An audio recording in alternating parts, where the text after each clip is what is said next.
bersyukur kepada-Mu Tuhan. Kesempatan demi kesempatan Engkau tetap berikan kepada kami, terutama ketika kami ingin merenungkan sebagian daripada firman. Kami mohon Engkau hadir ketika kami membuka hati kami untuk firman-Mu Tuhan. Cerahkanlah firman-Mu melalui Roh-Mu yang kudus. Engkau penuhi kami dengan Roh-Mu Tuhan, agar kami tidak memakai akal budi kami melulu untuk mengerti akan keajaiban firman-Mu, tetapi dengan iman kami percaya bahwa firman-Mu adalah iya dan amin. Biar Engkau menguasai hati dan pikiran kami Tuhan, agar terpusat kepada firman-Mu saja. Agar melalui firman-Mu hari ini kami semua diberkati, Engkau dimuliakan. Di dalam Yesus Kristus kami berdoa. Amin. Shalom. Jemaat yang saya kasihi di dalam Yesus Kristus, firman Tuhan sesuai dengan amanat GMI terdapat di dalam Matius pasal 28. Matius pasal 28 ayat ke-16 hingga ayat ke-20. Matius pasal 28 ayat ke-16 hingga ayat ke-20. Bila sudah mendapatkan, kita baca dengan cara bersaut-sautan. Perintah untuk memberitakan Injil. Dan ke-11 murid itu berangkat ke Galilea, ke bukit yang telah ditunjukkan Yesus kepada mereka. Ketika mereka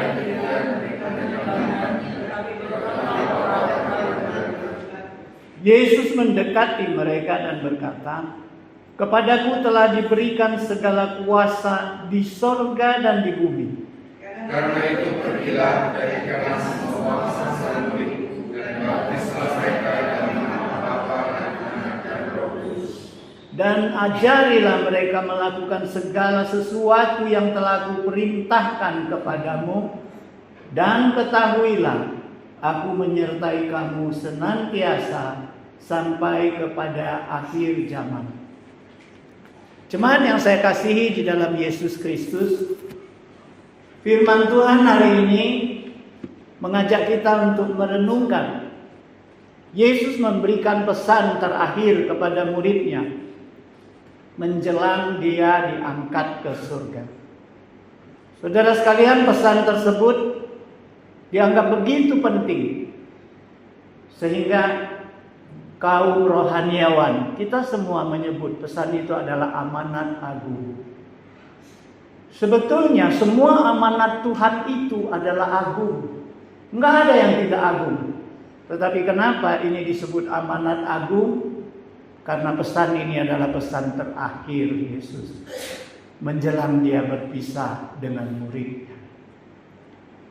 Nah, saudara sekalian, kita melihat dari awal kejadian, di situ dikatakan 11 murid Yesus, mereka menuju ke Galilea, ke suatu tempat, yaitu satu bukit yang sudah ditentukan oleh Tuhan.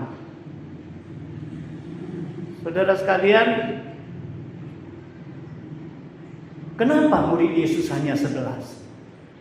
Bukankah 12 murid Yesus? Kita tahu bahwa satunya adalah Yudas yang sudah gugur di tengah jalan. Karena apa? Karena dia murtad terhadap Tuhan.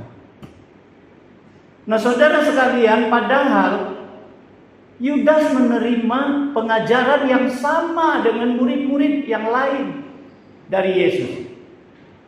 Yudas juga ikut Yesus sama-sama 3,5 tahun seperti murid-murid yang lain.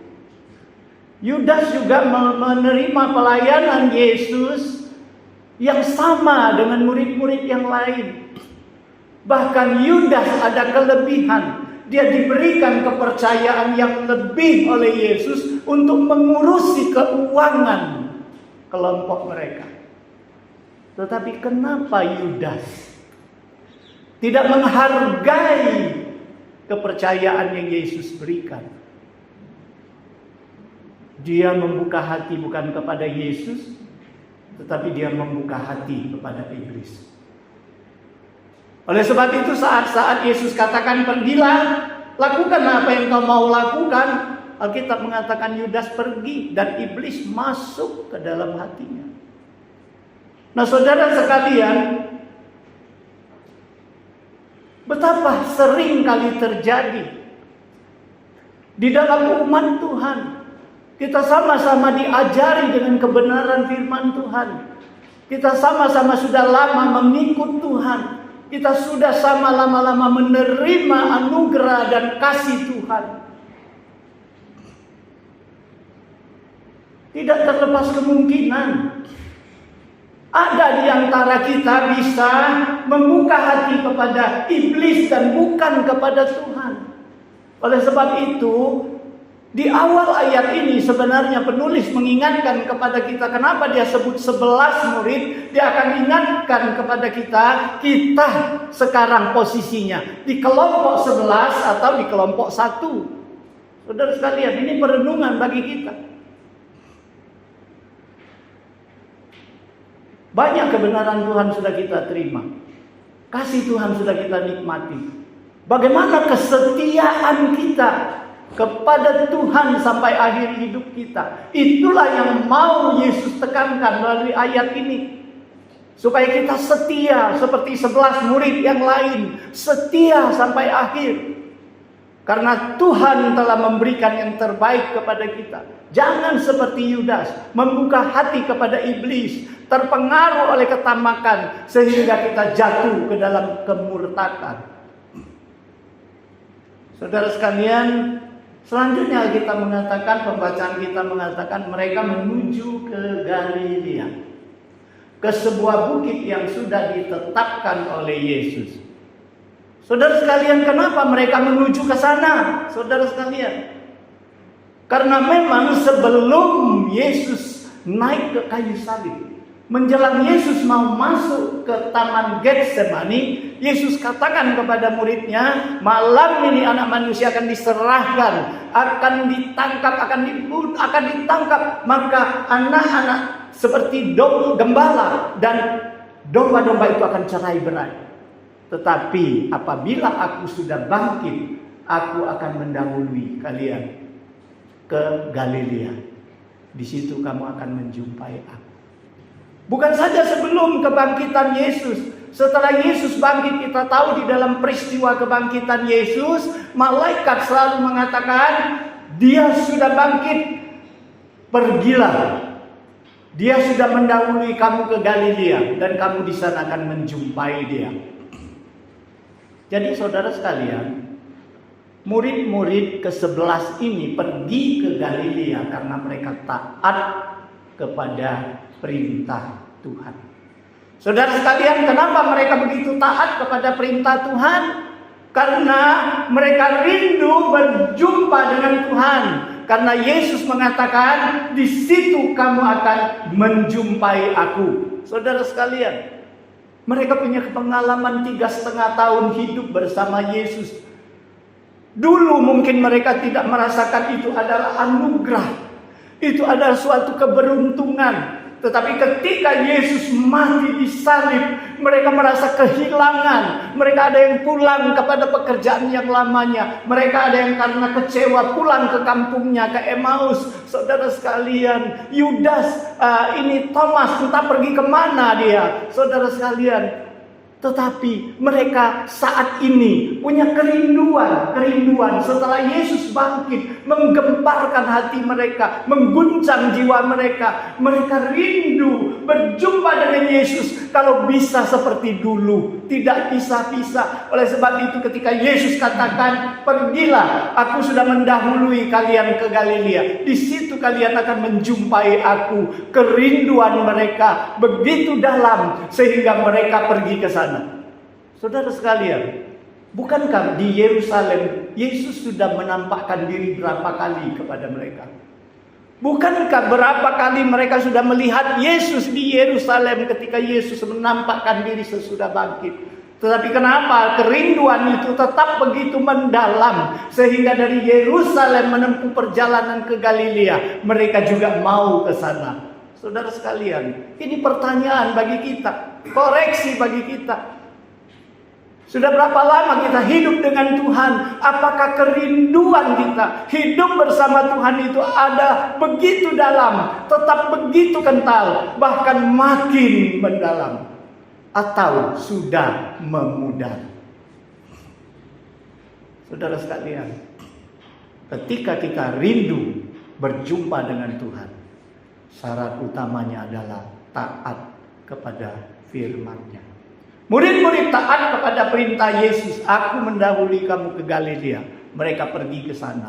Karena taat mereka ke sana, karena taat akhirnya mereka menerima suatu mandat yang agung, yaitu amanat agung. Dan mereka dapat melihat suatu fenomena yang ajaib, di mana setelah Yesus memberikan amanat agung ini, Yesus terangkat ke surga. Suatu pemandangan yang begitu menakjubkan. Saudara sekalian, kita selalu ingin melihat Tuhan. Kau adakan mujizat. Tuhan, kau tunjukkan tandamu. Tetapi ketika kita tidak taat kepada Tuhan, bagaimana kita melihat tanda dan mujizat itu? Hanya orang yang taat kepada Tuhan, kita akan melihat Tuhan menampakkan fenomena yang ajaib itu kepada kita. Saudara sekalian, ketika mereka tiba di bukit itu, mereka menjumpai Yesus. Alkitab mengatakan lalu mereka menyembah Dia. Tetapi ada beberapa di antara mereka masih ragu-ragu. Saudara sekalian, kita tahu Thomas pernah ragu. Kalau aku enggak cucukkan tanganku, jariku ke tempat bekas lukanya, aku tidak percaya. Yesus menguatkan dia. Ya. Murid-murid juga pernah ragu ketika Yesus menembus pintu yang tertutup, tiba-tiba berdiri di depan mereka. Mereka katakan itu hantu. Yesus teguhkan iman mereka. Saudara sekalian, bagaimana tindakan Yesus terhadap orang yang ragu-ragu ini? Saudara sekalian, betapa sering kali di dalam kehidupan kerohanian kita sambil menyembah Tuhan, tapi sambil ragu-ragu terhadap Tuhan. Betapa sering kali ketika kita memohon sesuatu di dalam doa kita, ada suara, apakah Tuhan mampu ya? Apakah Tuhan mau dengar ya? Apakah Tuhan bisa mengabulkan ya? Saudara sekalian, kalau mau percaya kepada Tuhan, yakinlah 100%. Tapi kenyataannya sering kali kita menyembah Tuhan, tapi sambil ragu-ragu. Ragu-ragu tetap ada di dalam hati kita. Apakah benar? Saudara sekalian, bagaimana Yesus menindaklanjuti orang yang ragu-ragu ini? Apakah Yesus mengucilkannya? Apakah Yesus menegur mereka, marah? Tidak. Alkitab mengatakan kemudian Yesus menghampiri mereka dan Yesus memberikan suatu jaminan kepada mereka. Yesus menenangkan hati mereka dengan berkata bahwa segala kuasa telah diberikan kepada aku, baik kuasa itu di sorga maupun di bumi. Saudara sekalian, Yesus mau katakan sejak dia bangkit daripada kematian, tidak ada lagi kuasa apapun tidak diberikan kepada Yesus, baik di langit maupun di bumi.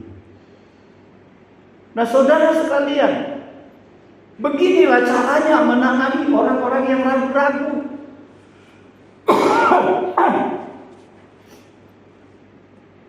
Ini merupakan pengajaran kepada kita.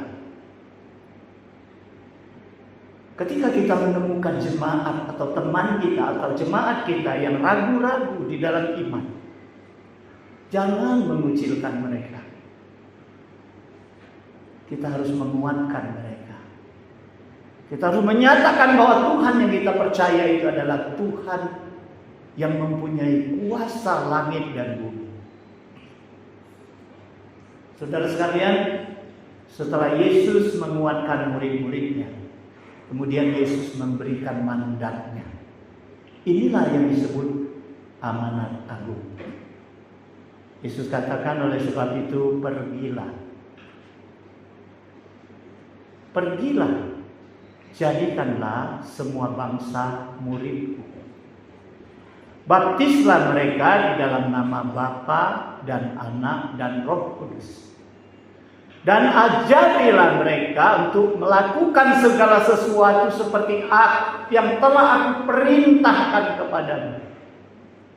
Ketahuilah bahwa aku akan menyertai kamu senantiasa hingga akhir zaman. Inilah isi amanat agung itu, saudara sekalian. Mari kita lihat ada apa dengan amanat agung. Di dalam amanat agung ini mau kita kerjakan. Bagaimana kita mau mengerjakan amanat agung ini? Tadinya Yesus tahu bahwa amanat agung ini bukan suatu hal yang mudah untuk mengerjakan. Oleh sebab itu Yesus menguatkan mereka bahwa jangan khawatir. Aku berikan kamu kekuatan, kuasa daripadaku, yang kuasa dari sorga dan bumi. Kemudian Yesus memberikan mereka suatu peringatan. Jangan tinggalkan Yerusalem sebelum kamu menerima Roh Kudus. Karena aku pergi dan aku akan utus Roh Kudus sebagai penolongmu. Ketika Roh Kudus turun ke atas kamu, kamu akan beroleh kuasa menjadi saksiku. Dari Yerusalem, tanah Yudea, Samaria, sampai ke ujung bumi. Dan saudara sekalian, Yesus memberikan amanat agung ini. Mari kita lihat. Amanat agung ini diawali dengan pergilah, pergilah. Saudara sekalian, ketika kita menjalankan misi pengabaran Injil, kita tidak bisa hanya menunggu orang datang kepada kita. Enggak. Kita harus bergerak, kita harus beraksi, kita harus keluar. Kita lihat bagaimana murid-murid ketika sudah dipenuhi oleh kuasa Roh Kudus. Mereka tadinya bersembunyi, menutup diri di dalam satu ruangan. Mereka segera membuka pintu, mereka keluar. Mereka berdiri di simpang jalan, ke sudut-sudut kota. Di situ mereka ceritakan Yesus. Di situ mereka menyerukan, bertobatlah, berilah dirimu dibaptis. Nah, saudara sekalian, melakukan amanat agung, kita harus pergi bergerak, bukan stagnasi, bukan menanti, bukan menunggu. Saudara sekalian, bagaimana gereja bisa berkembang? Yaitu ketentuannya adalah bagaimana misinya berkembang. Bagaimana gereja ini bergerak keluar untuk memberitakan Injil. Kalau gereja hanya tertutup untuk diri sendiri, maka gereja itu tidak akan dapat memenangkan jiwa. Gereja itu hanya mengharapkan orang-orang yang pindahan datang. Gereja tidak akan menjangkau orang-orang kemana-mana. Saudara sekalian, mau lakukan amanat agung, pergilah. Kedua, jadikanlah semua bangsa muridku. Yesus menunjukkan di sini misi penginjilan itu sasarannya adalah semua bangsa. Bukan cuma sanakku, bukan cuma koncoku, bukan cuma bangsaku, tetapi seluruh manusia. Itu sasaran daripada amanat agung. Jadi ketika kita memberitakan Injil, ketika kita mau menginjili seseorang, kita jangan pilih orang ini siapa. Tidak usah pilih siapapun, siapapun dia. Ada kesempatan kita beritakan Injil. Nah, jadi muridku. Ingat, murid. Ya. Kenapa Yesus tidak katakan pergilah, jadikan semua bangsa itu pengikutku? Enggak. Yesus katakan muridku. Ketika berbicara tentang murid, kita pasti ingat ini sebuah sekolah, ya. Kalau ada murid, ada proses belajar mengajar, pasti. Ya.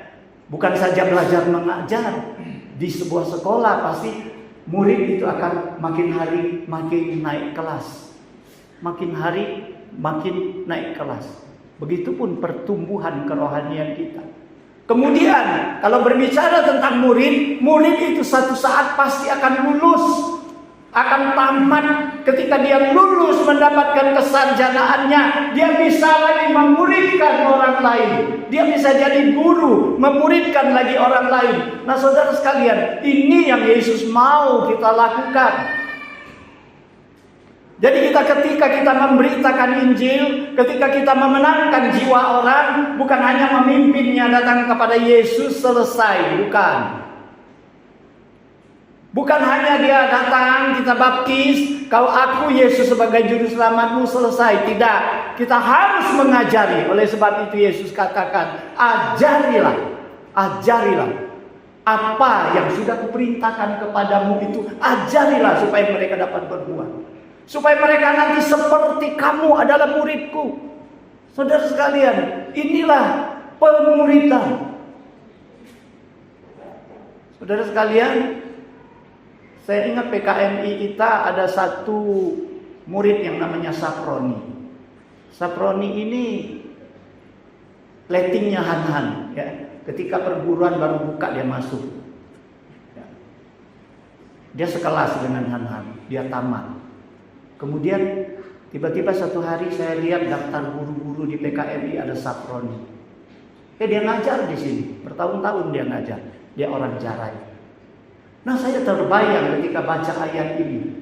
Inilah pemuridan. Dia dimuridkan di PKMI, dia tamat dari sini, kemudian dia satu hari jadi guru di sini, dia memuridkan lagi orang lain.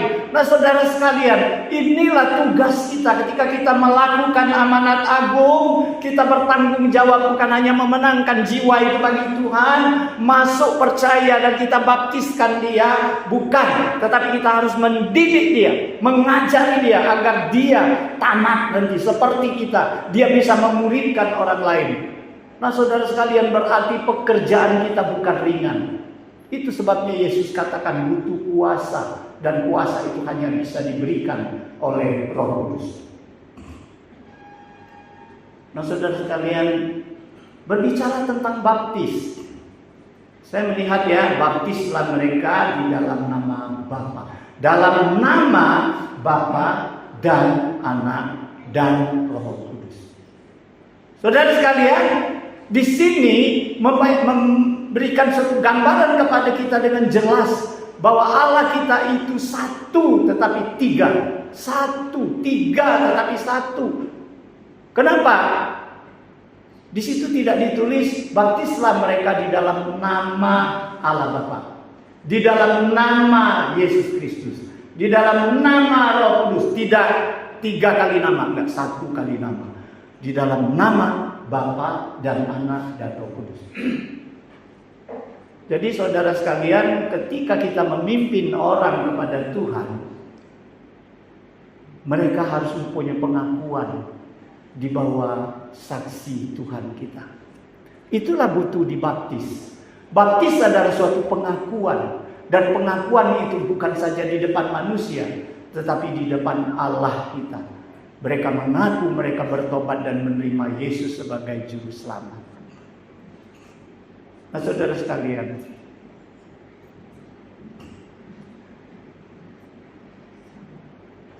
John F. Kennedy adalah mantan presiden Amerika. Satu hari dia bercerita tentang neneknya yang namanya Fitzgerald. Fitzgerald ini neneknya masa kecil tinggal di Irlandia. Saudara sekalian, masa kecilnya ya masa sekolah. Jadi seringkali kalau dia pulang ke sekolah dengan teman-temannya, mereka melalui sebuah jalan yang di pinggir jalan itu, sepanjang jalan itu ada tembok batu yang tinggi kurang lebih 3,5 meter. Dasar jiwa petualangan anak-anak kalau melihat tembok yang tinggi suka manjat ya. Tapi mereka tidak berani manjat tembok batu itu karena apa? Cukup tinggi, 3,5 meter. Jadi walaupun ada jiwa bergejolak, tetapi mereka tidak berani manjat itu karena saking tingginya. Nah, satu hari nenek ini cerita kepada John F. Kennedy, Mereka pulang dari sekolah lewat di jalan itu, mereka main lempar-lempar topi. Ya, lempar-lempar topi ya. Kita tahu lah mungkin topi Amerika kayak topi cowboy itu ya. Mereka lempar. Wah, tiba-tiba angin deras meniup. Topi itu dibawa ke atas, lewat dan melampaui tembok yang 3,5 meter itu. Wah, waktu itu Fitzgerald merasa takut dia. Aku udah bisa pulang tanpa topi, pasti kena hukum. Nah, jadi dia memberanikan diri. Memberanikan diri, dia usaha keras, dia manjat tembok itu. Akhirnya dia berhasil melampaui tembok itu, mengambil kembali topinya. Nah, saudara sekalian, melakukan amanat agung juga membutuhkan keberanian untuk melangkah, keberanian untuk bertindak. Kalau orang tidak berani, dia tidak bakalan berani pergi menginjili. Melakukan amanat agung itu membutuhkan keberanian untuk bertindak. Dan keberanian itu bukan keberanian yang sembrono. Saudara sekalian, ketika kita mau lakukan amanat agung, kita mau melangkah, kita harus menyusun program dan sasaran, menentukan sasaran. Ya. Selalu saya pikir dan saya dengar kesaksian-kesaksian orang. Di dalam kesaksian-kesaksian mereka memenangkan jiwa, mereka selalu punya target. Ya, contohnya, begitu mengawali tahun dia berjanji kepada Tuhan, Tuhan, aku tahun ini mau memenangkan 2 jiwa, paling sedikit. Dan aku susun target. Siapa. Ya, targetnya 2, tapi mungkin sasarannya ada 5 orang. Saudara sekalian, maka tahun itu sasarannya jelas, dia beranikan diri melangkah, dia beranikan diri untuk menginjili ke sasaran, dan dia bawakan di dalam doa, dan akhirnya seringkali mereka berhasil. Sekalipun mungkin tidak tercapai target 2 jiwa. Ya, mungkin ada 1 yang akhirnya bertobat. Nah, saudara sekalian, berani melangkah, tapi ada aturan, ada cara, ada target, ada sasaran. Saudara sekalian, cobalah kita ketika mau melakukan misi Tuhan memenangkan jiwa, buatlah target. Siapa yang bisa lakukan terhadap mereka? Yang dekat dengan aku, yang bisa aku ngobrol, bisa masuk dengan dia. Ya, coba. Kita semua harus bermisi. Karena amanat agung ini adalah ditujukan kepada kita ketika kita mendengar firman Tuhan ini. Itu tugas untuk kita lakukan. Nah, saudara sekalian, kita melihat ketika Yesus menyembuhkan 10 penderita kusta, Yesus katakan, periksakanlah dirimu kepada imam. Alkitab mengatakan ketika mereka pergi, mereka kustanya belum sembuh. Tetapi Alkitab menulis ketika di perjalanan mereka baru melihat bahwa kustanya sudah tahir. Saudara sekalian, di sini menggambarkan kepada kita bahwa kita harus berani berjalan, melangkah dengan iman. Saudara sekalian, tadi kita katakan melakukan amanat agung harus punya keberanian untuk bertindak, keberanian untuk melangkah. Melangkah bukan membabi buta, tetapi melangkah dengan iman kepada Tuhan. Karena mereka yakin, ketika Yesus katakan periksakan dirimu kepada imam, mereka yakin bahwa mereka pergi benar-benar periksa, walaupun waktu itu kustanya masih ada di kulitnya. Mereka pergi, sementara di perjalanan mereka sembuh. Nah, saudara sekalian, lakukan amanat agung membutuhkan keberanian melangkah, keberanian melangkah dengan iman. Saudara sekalian, akhirnya Yesus tidak tinggalkan mereka sendirian. Sekalipun Yesus sebentar lagi akan diangkat ke surga, tetapi Yesus katakan bahwa aku akan menyertai kalian senantiasa sampai akhir zaman. Saudara sekalian, bagaimana Yesus menyertai muridnya? Yaitu Yesus memberikan janji turunnya Roh Kudus. Minggu yang lalu kita sudah mendengar ketika kita memperingati hari Pentakosta. Bagaimana Tuhan mencurahkan Roh Kudus sesuai dengan apa yang Dia janjikan, Dia tepati. 10 hari setelah Dia kenaikan, murid-murid itu benar-benar menunggu. Mereka benar-benar tidak tinggalkan Yerusalem. Mereka benar-benar bergumul di dalam doa sambil menunggu janji Tuhan. Dan mereka menerima janji Tuhan itu. Nah saudara sekalian, janji Tuhan iya dan amin. Dan janji Tuhan itu adalah sampai akhir zaman. Jadi jangan kita anggap ya bahwa kalau janji Tuhan kepada saya ya sepanjang usia saya. Kalau usia saya 50 tahun ya sampai itulah janji Tuhan. Kalau usia saya 80 tahun ketika saya meninggal ya selesai. Janji Tuhan cuma sampai waktu saya meninggal. Saudara sekalian, janji Tuhan adalah sampai kekal, sampai akhir zaman. Sekalipun kita sudah meninggalkan dunia ini, penyertaan Tuhan kepada kita tetap berlaku. Janji Tuhan tetap iya dan amin.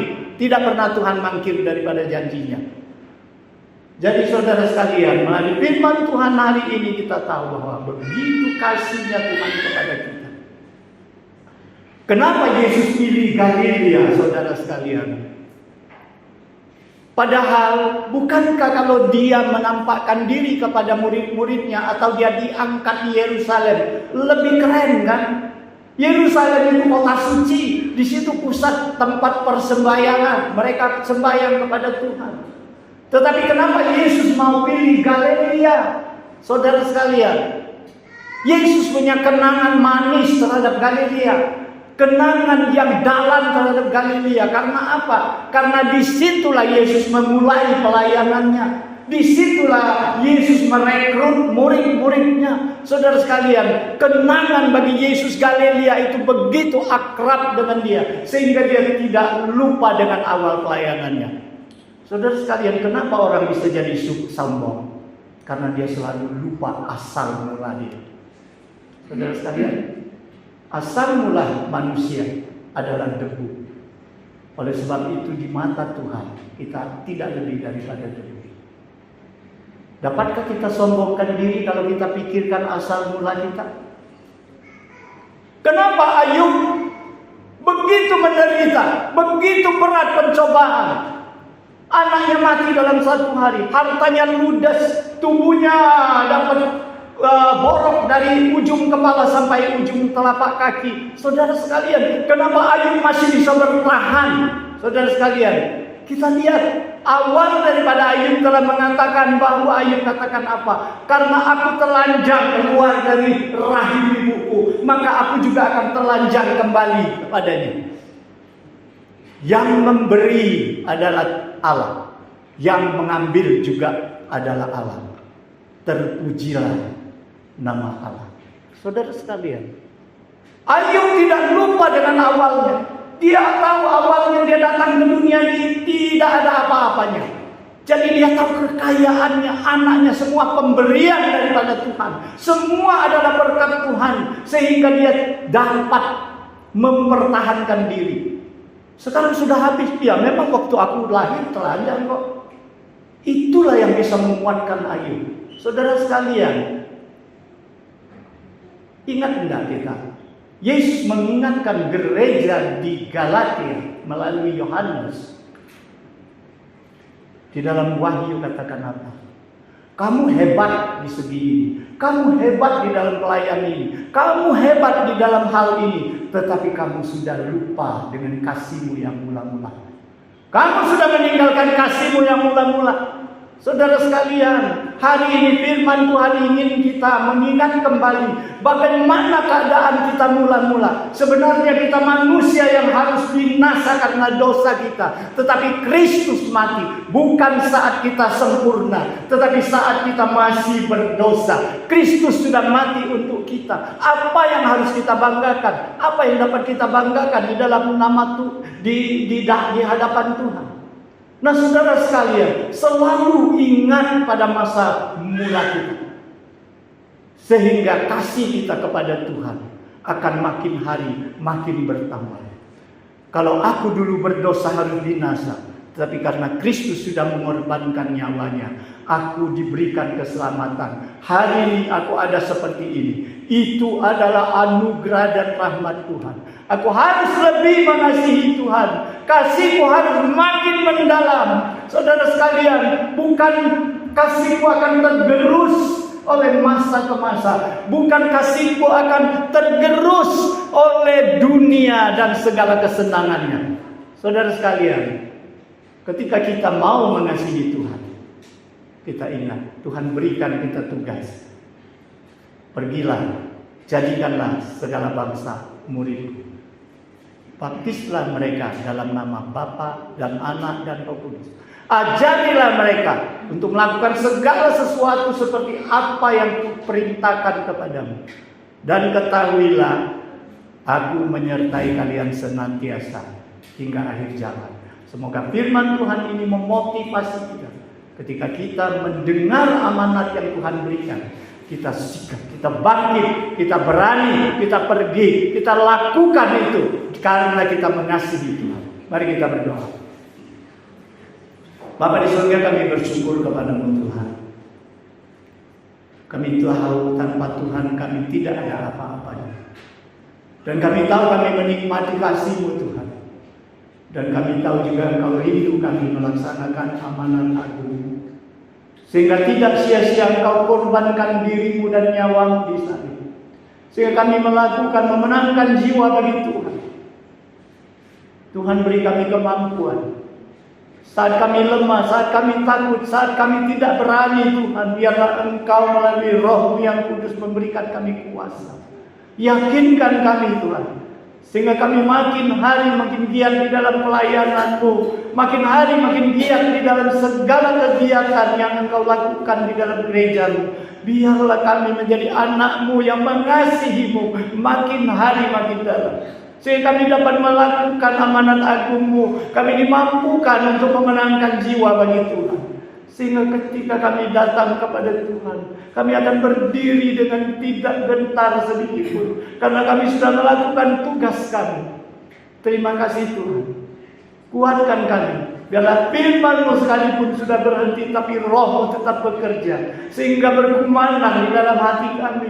Sehingga mendesak dan memotivasi kami terus bekerja Tuhan. Terima kasih Tuhan. Di dalam Yesus Kristus kami berdoa. Amin.